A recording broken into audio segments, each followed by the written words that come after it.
Everyone, welcome back to my channel. Hope everyone is doing great in their life. Let's solve today's Leetcode problem 3494.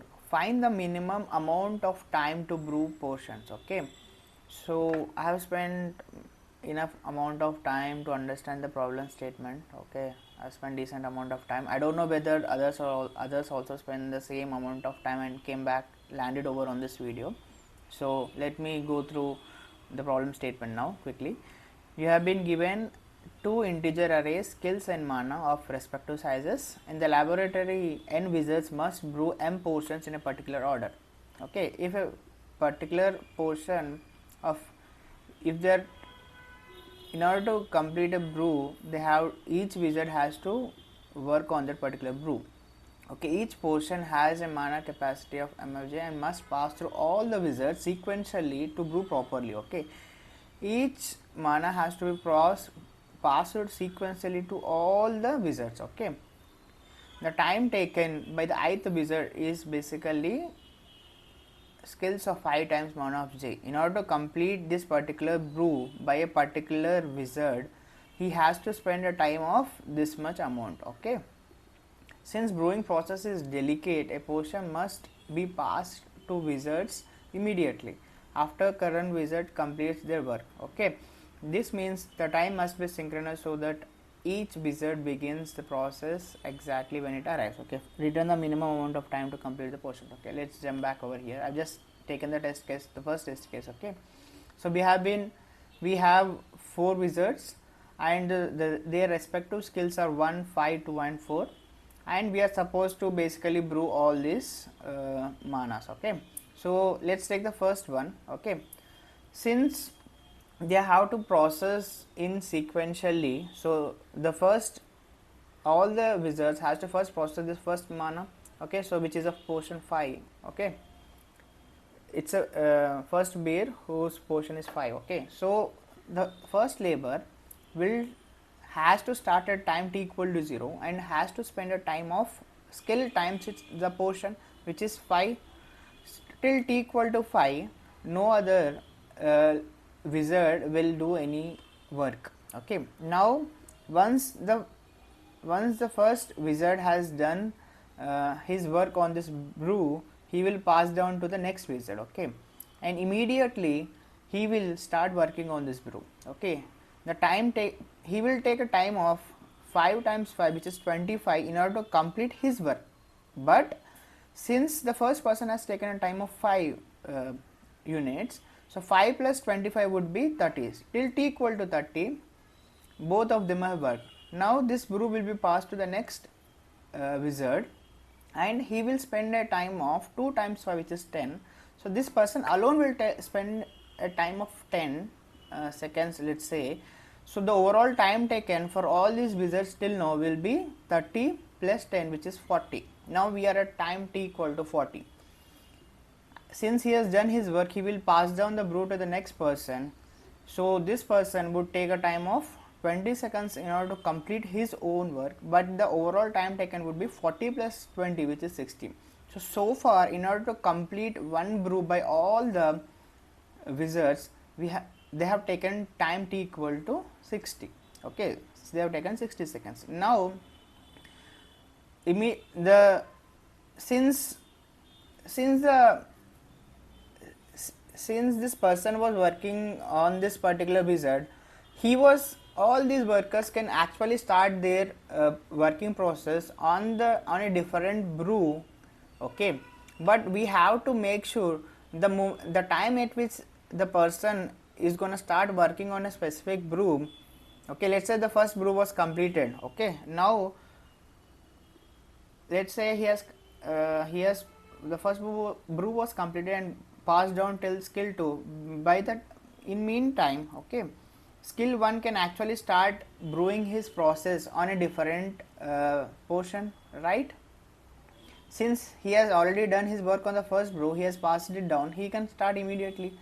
But we have to make sure by the time it reaches to the respective persons, the time at which they start should not be before the brewing process of the previous beer. Okay, so by the time, let's say this person has, the next person has to start his brewing process at time x. Okay, so x should be strictly greater than 5. Okay, if he starts before t equal to 5, that means this brew was still under process by the first wizard. Again he is trying to start a new processing a new brew again, which is not possible, right? So since the moment he passed down to the next brew, okay, that means at any time after greater than 5, okay, time x after greater than 5 he can start, right? Similarly he will pass it down to him, the next person. Okay, now this person can only start his brewing process, okay, after spending this much amount of time. Okay, so the brew will reach till him but after spending this much amount of time. So if let's say the first person has started his brewing process at time t equal to x, so he will spend a time of x plus the time skill times the portion. So here the time spent will be, the overall time spent till here would be x plus 1 times 1.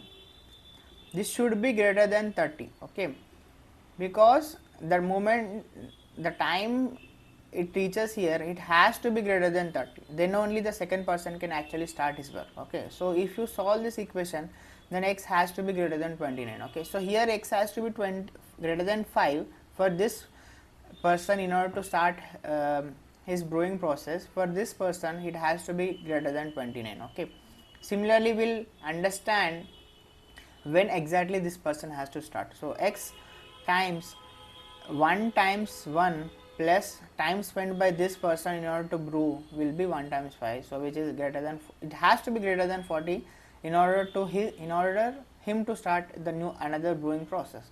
So if you solve this particular equation, you will get x as 34. Okay, similarly if you solve for this person, okay, x plus 1 times x, 1 times 1 time spent by this, time spent by this, time spent by this should be greater than 60. Okay, so x will be 52.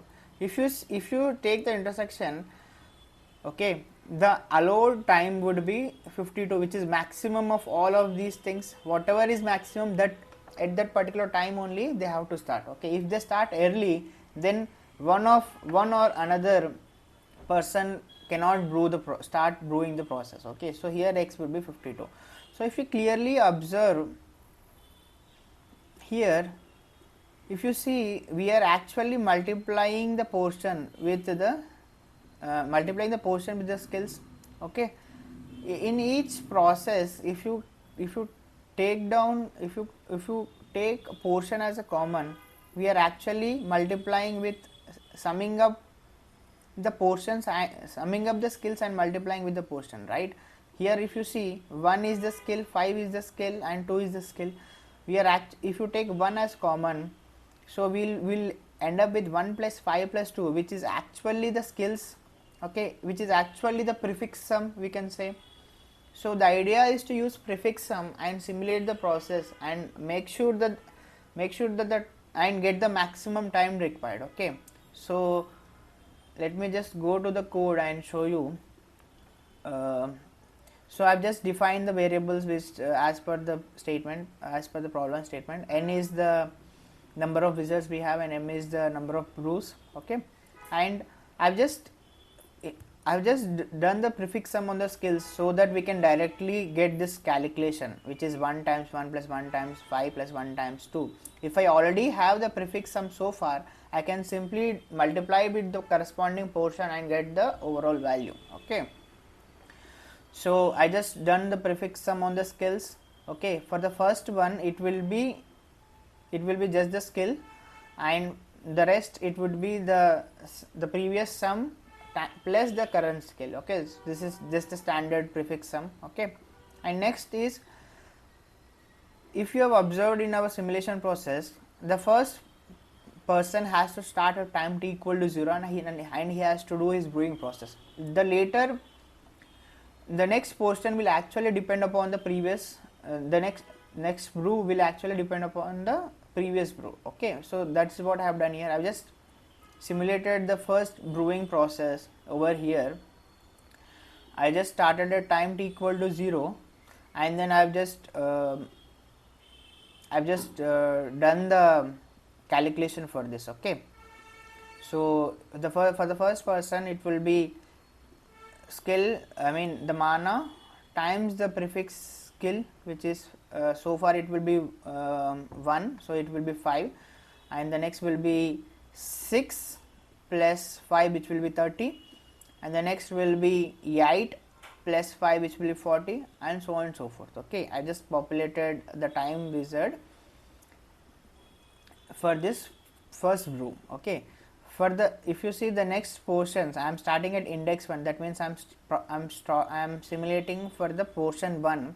Okay, and then I am just looping through the same process which I have told you here. Okay, I am just